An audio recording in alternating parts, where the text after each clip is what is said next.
जब जब पृथ्वी पर धर्म की हानि होती है, विनाश का कार्य होता है, तब तब मैं धर्म के उत्थान के लिए इस पृथ्वी पर अवतरित होता हूं। सज्जनों की रक्षा करने के लिए और पाप कर्मों को नष्ट करने के लिए मैं हर युग में अवतार लेता हूं, पृथ्वीवासियों का कल्याण करता हूं। मान्यता है कि भगवान श्री कृष्ण ने कुरुक्षेत्र में धनुर्धर अर्जुन को गीता का ये जो ज्ञान दिया, वो द्वापर युग में हुए कौरव और पांडवों के बीच महाभारत का युद्ध का सार है, सामाजिक जीवन का आधार है, युगों युगों और समय समय का न्याय है। लेकिन क्या महाभारत की कथा एक पौराणिक कल्पना है या समय की आंखों देखी ऐतिहासिक घटना? तो क्या वाकई समय एक बार फिर हिंदुस्तान को महाभारत के काल में ले जा रहा है? क्या वाकई हजारों साल पहले पुराणों में लिखी कथा का ग्राउंड जीरो दिख रहा है?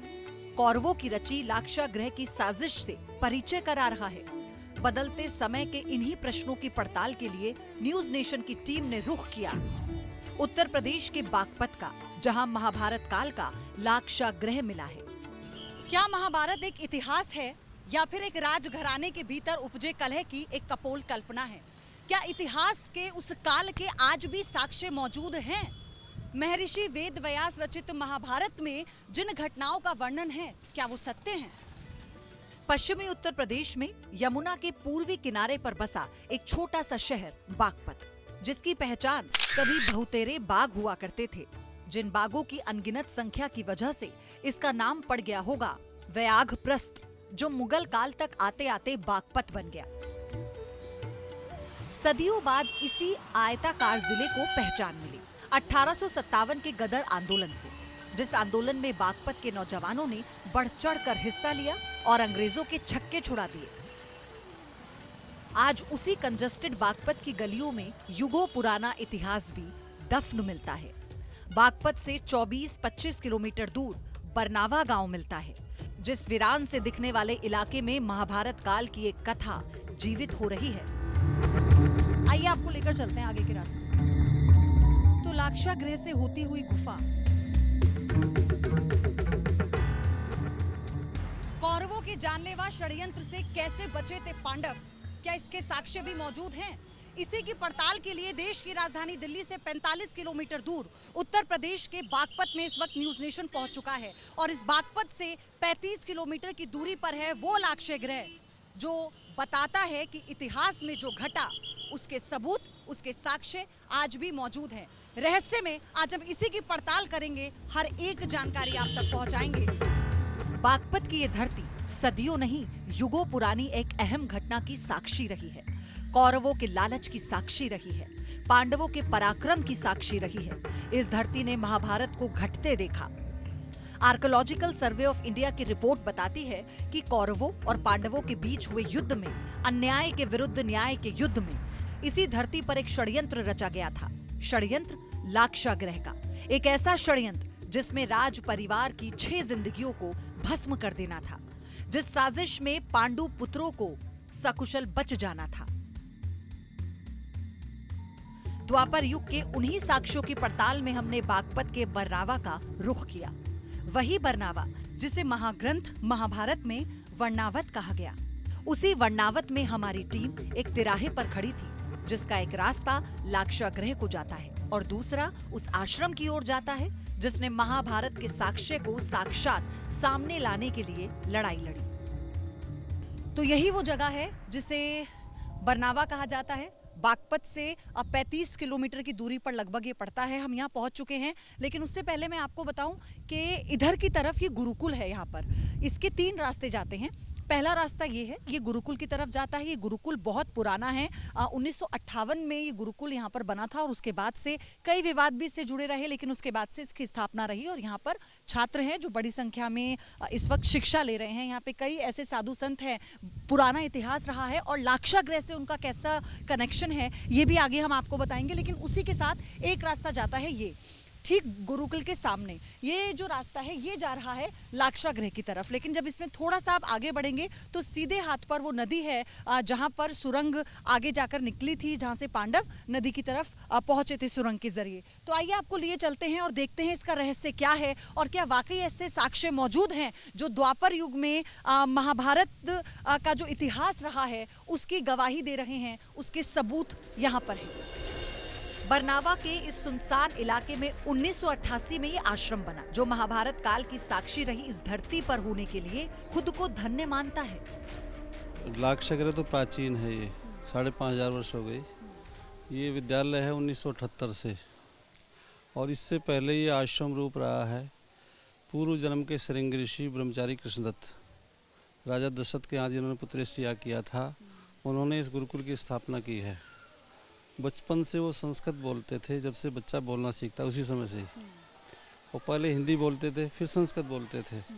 उन्हीं के द्वारा स्थापित है। 1957 में वो यहाँ आए थे और पहले ही आश्रम रूप बनाया, उनको आश्रम बनाया। फिर 1978 में ये संस्कृत विद्यालय बनाया। इस विद्यालय में लगभग जो है 150 बच्चे हैं, 8 अध्यापक हैं, प्रधानाचार्य अरविंद शास्त्री हैं। यहाँ की एक मैनेजमेंट है, कमेटी है, उसके अंदर में सारी व्यवस्था चलती है। आखिर एक तिराहे के पास बने आश्रम से हमारी पड़ताल आगे बढ़ने लगी, द्वापर युग के साक्ष्यों की तरफ ले जाने लगी, जो साक्ष्य एक धर्म ग्रंथ को इतिहास बनाते हैं। क्या वाकई ऐसा है कि वहां पर जब जाते हैं तो आपको उस गुफा में जाकर ये समझ में आता है कि यहीं से पांडव बाहर निकले होंगे? जी जी, वो प्राचीन गुफा है। लाक्षागृह पांडवों को जलाने के लिए बनाया था और 5500 वर्ष लगभग हो गए उसको। तो उसमें महात्मा विदुर जी ने पांडवों को सुरक्षित निकालने के लिए एक सुरंग का निर्माण करा दिया था उसी समय। तो वही सुरंग है, आप देखेंगे उसको, वर्धमान में है इस समय। कितनी लंबी होगी वो सुरंग? इस समय लगभग 80 फीट के करीब है, लेकिन बंद होगी फिर आगे जा करके। अच्छा, कई बार इसके सर्वे भी हुए, कई बार खुदाई भी की गई और कई तरह के साक्ष्य इससे पहले भी मिले थे, इसका जिक्र हुआ है यहाँ पर। तो ये कितना महत्वपूर्ण है आपको लगता है कि जब कोर्ट का भी फैसला आ गया तो? नहीं, पुरातत्व की खुदाई हुई थी लगभग जो है 1918 में। वो साक्ष्य निकले हैं ज़मीन के अंदर से 40 फीट नीचे से। कुछ बर्तन हैं, कुछ और चीज़ें हैं जो प्राचीन चीज़ें दर्शाती है यहाँ की। कुछ बड़ी बड़ी ईंटें हैं, लगभग 16 किलो वजन की है, अब वर्तमान में है, इस समय चिन्ह है वो। तो ये सिद्ध है कि ये लाक्षागृह ही था। महर्षि वेद व्यास की लिखी महाभारत कथा कौरवों के लोभ, लालच और षड्यंत्र से भरी पड़ी है, और उसी कथा का एक हिस्सा है लाक्षागृह। कथा कहती है कि जब हस्तिनापुर के नरेश धृतराष्ट्र ने युधिष्ठिर को युवराज घोषित किया तो दुर्योधन तिलमिला उठा और उसने अपने मामा शकुनी के साथ मिलकर साजिश रची। उसने अपने मंत्री पुरोचन को सीक्रेट मिशन पर इसी वर्णावत भेजा था, जो आज बरनावा कहा जाता है। पांडवों ने 5 गांवों की मांग की थी: सोनीपत, पानीपत, तिलपत, बागपत और वरुपत। जो वरुपत है ये वही उसे बरनावा कहा जाता है, जिसे महाभारत में वारनावत कहा गया है। लेकिन इस सबसे बड़ी बात ये कि दुर्योधन, जिसने ये तय किया था कि वो पांडवों को सुई की एक नोक नहीं देगा, ये उसे सहन कैसे हुआ कि 5 गांव पांडवों को दे दिए जाए। उसी के बाद उसने षड्यंत्र रचा, जिसका शिकार पांडव होते होते कैसे बचे ये हम आपको बताएंगे। कथा कहती है कि पुरोचन ने वर्णावत में लाख का एक महल तैयार किया, जो छोटी सी चिंगारी पाते ही धू धू कर जल उठे। कुंती समेत 5 पांडवों को आग की उन लपटों से बचने का अवसर तक ना मिले। तो अभी तो देखकर सब कुछ बंजर लगता है, सब कुछ बंजर है, लेकिन इसके बारे में हमें बताइए, वो कौन सा इलाका है यहाँ पर? क्या इस पूरे एरिया में ये लाक्षागृह बना हुआ था जो इतिहास कहता है? ये जो आप देख रहे हैं पूरा 108 बीघे का टीला है। 108 बीघे में इसमें ही महल बनाया गया था, और ये मुख्य महल का मुख्य भाग था जिस पर ये महल बनाया गया था, लाक्षागृह। जैसा अभी आपने बताया कि ये लाख से, चूने से, मोम से और घास फूस से बनाया गया था, जिससे उस महल में केवल एक ही द्वार था आने और जाने का।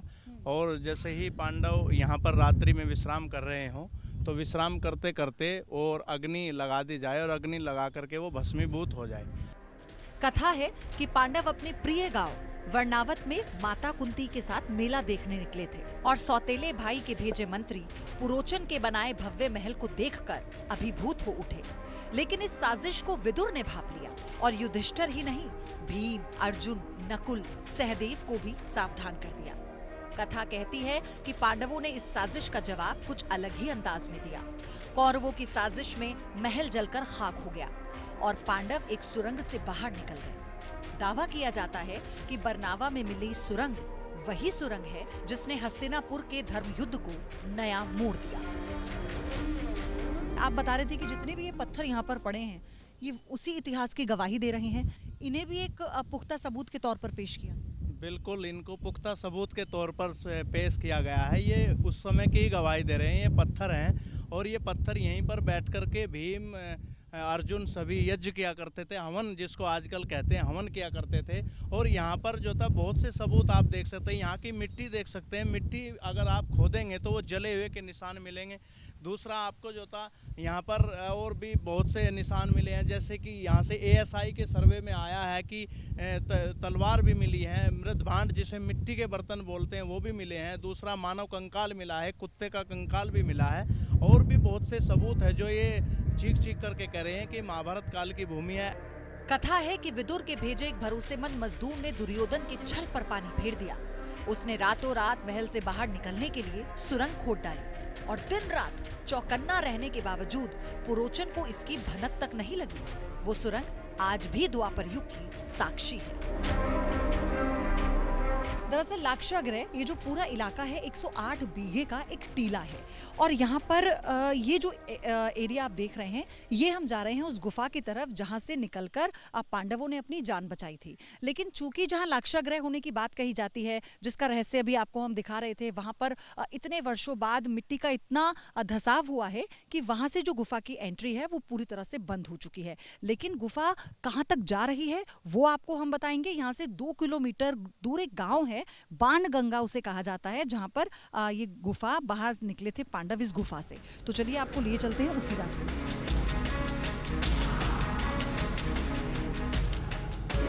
तो ASI ने जब सर्वे शुरू किया था तो इसी खेत से होते हुए यहाँ तक खुदाई हुई थी जिसमें महाभारत काल के कई साक्ष्य मिले थे। और इस वक्त जहाँ मैं आपको ले जा रही हूँ ये जो रास्ता है ये गुफा की तरफ ही होकर जाता है। और ये जो शिला आप देख रहे हैं ये लगभग 80 साल पुरानी शिला है जो जानकारी दे रहे हैं यहाँ के स्थानीय लोग। और इस शिला पर साफ तौर पर लिखा हुआ है कि कैसे कौरवों ने षड्यंत्र किया था पांडवों के खिलाफ और तब यहीं से इस गुफा से होते हुए उन्होंने अपनी जान बचाई थी। आर्कियोलॉजिकल सर्वे ऑफ इंडिया द्वापर युग की सुरंग की पहेली को सुलझा चुका है। बरनावा में आज भी महाभारत काल की 2 सुरंगें मिलती हैं, जिनमें से एक सुरंग अंदर से बंद पड़ी है। तो लाक्षागृह से होती हुई गुफा कहां तक पहुंची है पहले आप ये देखिए। ये वही गुफा है जिसका जिक्र हमने आपसे किया जो लाक्षागृह से होते हुए यहाँ आई है। लेकिन ये जो रास्ता है गुफा का ये अधूरा है। दरअसल इसके आगे का जो हिस्सा है उसे तोड़ दिया गया था और इसमें अंदर जाना मुमकिन नहीं है इस हिस्से में, इस गुफा के, क्योंकि अंदर से यहाँ पर बहुत सारे पत्थर हैं और जो मिट्टी है वो इस गुफा में अंदर है। न्यूज नेशन की टीम ने बंद गुफा से निकलने के बाद दूसरी गुफा का रुख किया, जिस गुफा में लाक्षागृह के अनगिनत साक्ष्य मिलते हैं। तो इस वक्त गुफा के अंदर मैं आ चुकी हूँ। यकीन मानिए जब अंदर आ रही थी तो डर जरूर लग रहा था, क्योंकि जब हमने एंट्री की इस गुफा के अंदर, जब मैं आ रही थी तो बहुत कम जगह थी घुसने की। लेकिन जैसे जैसे मैं अंदर आती गई एरिया बड़ा होता गया, थोड़ा सा आसानी हुई अंदर तक आने में। 1990 में मैं यहाँ कक्षा 6 में मेरा प्रवेश हुआ तो इसमें खड़े होकर के हम चले जाते थे। लगभग 4-4.25 फीट हमारी उस समय ऊंचाई रही होगी। तो इसमें अंदर तक हम काफ़ी 20-25 मोड़ तक गए हैं। और आपको एक और चीज बताऊं जो हमें एक बहुत ही दिलचस्प चीज यहाँ पर दिखी, वो ये देखिए, वो ये है, ये आला कैसे बना हुआ है यहाँ पर। और ये वो है, मुझे लगता है जब आप किसी गुफा में जाते हैं तो मशाल रखने के लिए, कुछ रखने के लिए। जी जी जी बिल्कुल, ये मशाल या कोई ऐसा रोशनी की व्यवस्था के लिए ये उस समय की गई थी कि ये पूरी गुफा में है ऐसा। जी जी जी, आगे भी ये आपको देखने को मिलेगी और जैसे जैसे आप आगे बढ़ेंगे इसकी ऊंचाई बढ़ती चली जा रही है। वैज्ञानिक जांच कहती है कि बरनामा में मिले ये साक्ष्य सदियों नहीं बल्कि युगों पुराने हैं। यहाँ पर मशाल जलाने के निशान मिलते हैं तो महाभारत काल की तलवार भी मिलती है। से कई सारे सबूत हैं जो इस गुफा में मौजूद हैं, जो यहाँ पर ये बताता है कि कैसे इसी रास्ते से लगभग 2 किलोमीटर 2.5 किलोमीटर की है, लगभग 2-2.5 किलोमीटर 3 किलोमीटर की ये पूरी सुरंग गुफा है। और यहीं पास में गांव शाहपुर बाणगंगा पड़ता है, वहाँ पर ये जा कर के निकली है। उसके पश्चात इसमें थोड़ा ऑक्सीजन कम होने के कारण माता कुंती को जब प्यास लगी तो प्यास के कारण प्यास के लिए उन्होंने अर्जुन से कहा और अर्जुन ने वहीं पर बाण मार करके एक बाणगंगा की धार वहाँ से निकली और वो आज भी उसके अवशेष आप हम सभी को मिलते हैं। बिल्कुल। और आप देखिए, इसीलिए कहा जाता है कि जब एएसआई का सर्वे हुआ था तो इसमें, जैसा हमने आपको पहले दिखाया, ऐसे आले बने हुए हैं और इसका जो निर्माण है, इसकी जो मिट्टी है वो बहुत बड़ा सबूत थी इसकी मिट्टी। बिल्कुल आप सही कह रहे हैं, इसका जो मिट्टी है वो इसका सबूत है। मिट्टी आज भी जब निकलती है तो जली हुई मिट्टी निकलती है, क्योंकि लाक्षागृह में जो आग लगी थी वो लाक्षागृह की मिट्टी भी जली हुई निकलती है। दूसरा इसका जो था सबूत ये है कि एएसआई के सर्वे में बहुत से जैसे मानव कंकाल मिला है, कुत्ते का कंकाल भी मिला है, एक मुकुट जैसी आकृति भी मिली है और दूसरा जो था एक तलवार भी मिली है। ये बहुत से सबूत इस प्रकार से हैं। कथा कहती है कि जिस रात लाक्षागृह में आग लगी थी उस रात पांडवों ने एक भोज दिया था, जिस भोज में आई एक भीलनी अपने 5 बच्चों के साथ महल में ही सो गई थी। लाक्षागृह में लगी आग में उस भीलनी का पूरा परिवार जलकर खाक हो गया था। कुंती और पांडव सुरंग से जिस जगह पर निकले थे वो जगह बाणगंगा नदी है, जहां विदुर के भेजे नाव ने हस्तिनापुर के राज परिवार को नदी पार पहुंचाया। तो लाक्षागृह का कुछ हिस्सा ऐसा भी था जो पत्थरों से बना हुआ था। उसका एक हिस्सा ये है, ये छोटी छोटी ईंटें हैं जिससे बना है और कहा जाता है कि इसमें चूना मिलाकर उसी से इसका निर्माण हुआ था और आज तक ये उस इतिहास की गवाही दे रहा है। मैं चाहूंगी कि आपको हम ऊपर दिखाएं कि जिस तरह से ऊपर का इसे आकार दिया गया है, कहा जाता है, जो एक्सपर्ट है वो ये कहते हैं कि हाथ की हथेली की तरह से इसे बनाया गया है और यही कारण है कि आज तक इसे कुछ भी, कितना आंधी तूफान, इतने वर्षों तक इसे कोई हिला नहीं पाया इस हिस्से को। और एक जो मान्यता है वो ये भी है, एक और इसकी कहानी है, वो ये है कि जो राजा महाराजा हुए उसके बाद वो यहाँ पर रहा करते थे इस हिस्से में, क्योंकि ये पूजनीय हो गया था ये पूरा स्थल, तो यहाँ रहा करते थे और यहाँ से ही फिर वो बाहर आकर और जो मंडप है वहां पर उसमें पूजा करते थे, यज्ञ करते थे। इसकी एक ये भी मान्यता है, ये भी इसके पीछे की एक कहानी है। तो आखिर महाभारत की कथा की सच्चाई क्या है? जिस जगह पर लाक्षागृह बनाने का वर्णन मिलता है वो जगह थी वर्णावत और आज की खोज कहती है कि वर्णावत ही बाद में बरनावा कहलाने लगा। कथा कहती है कि जिस जगह पर पांडव सुरंग से बाहर निकले उसका नाम था चंद्रायण और ताजा दावे में जिस जगह पर सुरंग का दूसरा सिर मिलता है उसका नाम है चंदायन। कथा कहती है जिस नदी के किनारे सुरंग निकलती है वो नदी है गंगा, जबकि आज की थ्योरी के हिसाब से जिस जगह पर सुरंग खुलती है वो नदी हिंडन और कृष्णैया नदी का संगम है। तो क्या ये वही धरती है जहां महाभारत काल में लाक्षागृह बनाने का षड्यंत्र रचा गया? प्रश्न उठते रहे हैं कि हजारों वर्ष बाद भी एक सुरंग के अवशेष मिल सकते हैं क्या? प्रश्न उठते रहे हैं कि क्या हजारों सालों तक किसी महल का ढांचा खड़ा भी रह सकता है? लेकिन पुरातात्विक जांच कहती है कि द्वापर युग में इसी धरती पर कभी एक भव्य राजमहल रहा होगा। वो महल छल के लिए बनाया गया होगा, बहुत ही ज्वलनशील माने जाने वाले लाख से बनाया गया होगा, जिसमें हल्की सी चिंगारी से ज्वाला भड़क उठी होगी। उस ज्वाला में अपनी मां कुंती के साथ 5 पांडु पुत्र घिर गए होंगे। देखते ही देखते पूरा महल भस्म हो गया होगा। लेकिन जिन लोगों का जीवन खत्म करने के लिए ये खेल रचा गया होगा वो पांडव अपनी मां कुंती के साथ एक सुरंग में दाखिल हुए होंगे, एक जलती साजिश से सही सलामत बाहर निकल गए होंगे, कौरवों की नीयत को जग जाहिर कर गए होंगे, हस्तिनापुर की काली दुनिया को उजागर कर गए होंगे। महाभारत महज एक ग्रंथ नहीं है बल्कि इतिहास है भारतीय संस्कृति और सभ्यता का। इतिहास है उस षड्यंत्र का जो कौरवों ने पांडवों के खिलाफ की थी। इतिहास है उस सत्य की लड़ाई का जो असत्य के खिलाफ लड़ी गई थी। और इसी की पड़ताल में जब आज न्यूज नेशन यहां पहुंचा तो लाक्षागृह में ऐसे कई साक्ष्य हमें मिले जो बताते हैं कि इनका संबंध महाभारत से है। इसी के साथ हमारी इस पेशकश में फिलहाल इतना ही। देश और दुनिया की बाकी खबरों के लिए आप बने रहिए न्यूज नेशन के साथ।